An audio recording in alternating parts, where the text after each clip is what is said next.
Hey, it's July 31st, 2020. This is Gratu Orlov's entry for Man Cave Comics contest. And his contest rules were you had to be 18 and subscribe to his channel, and you needed to be able to show 3 comics that show 3 artists that are influential or that you really like, or you could really hate. But for mine, I'm going to choose artists I really like. And here we've got Where Monsters Dwell, number 3. And this is a Marie Severin cover.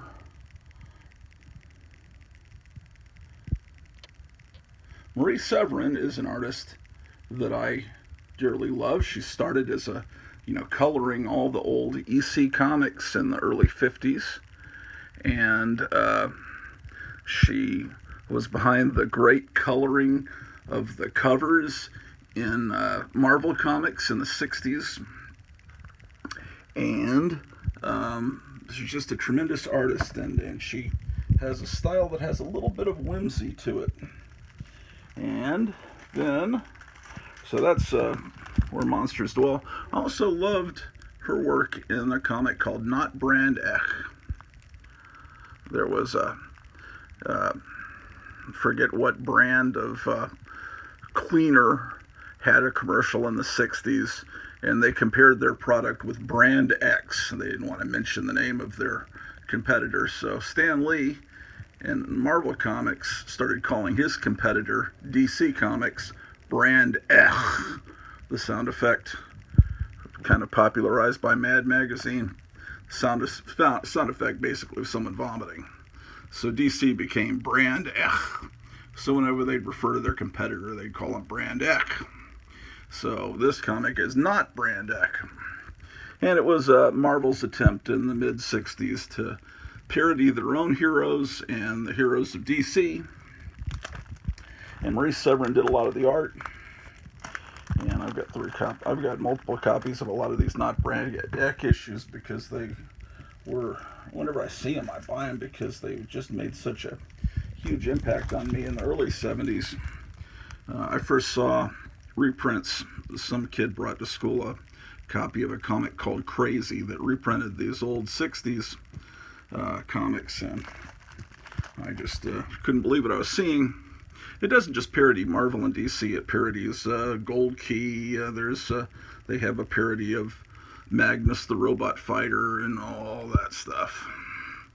And but they're trying to get the feel of the Harvey Kurtzman early EC Mad Comics with this.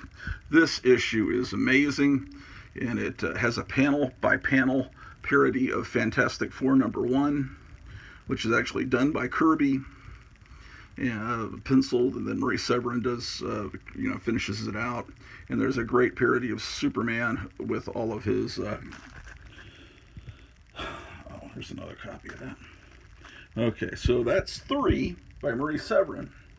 Another artist that really influenced me in the early 70s was Richard Corbin.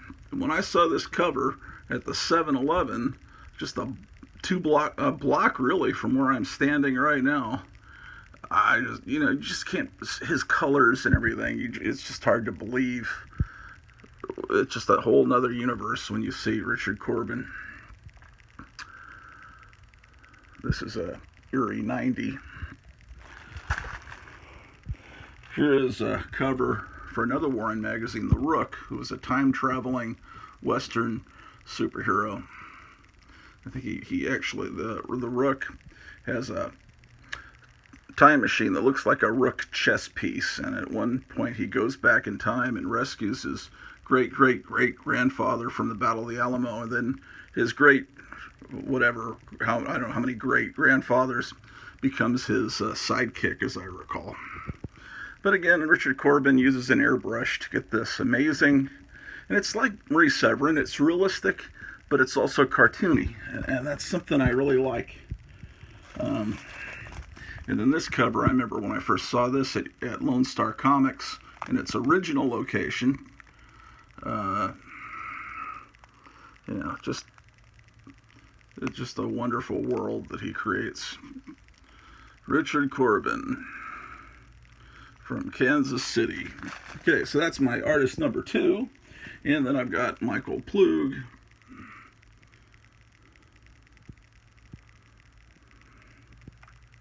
This is my childhood copy of Monster of Frankenstein number 1.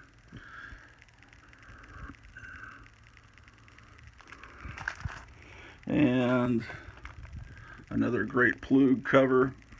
If you look carefully, you'll see the influence of Will Eisner, and I believe Plug worked for Will Eisner for a while, but there's definitely, you know, that looks like you're looking at a character from The Spirit.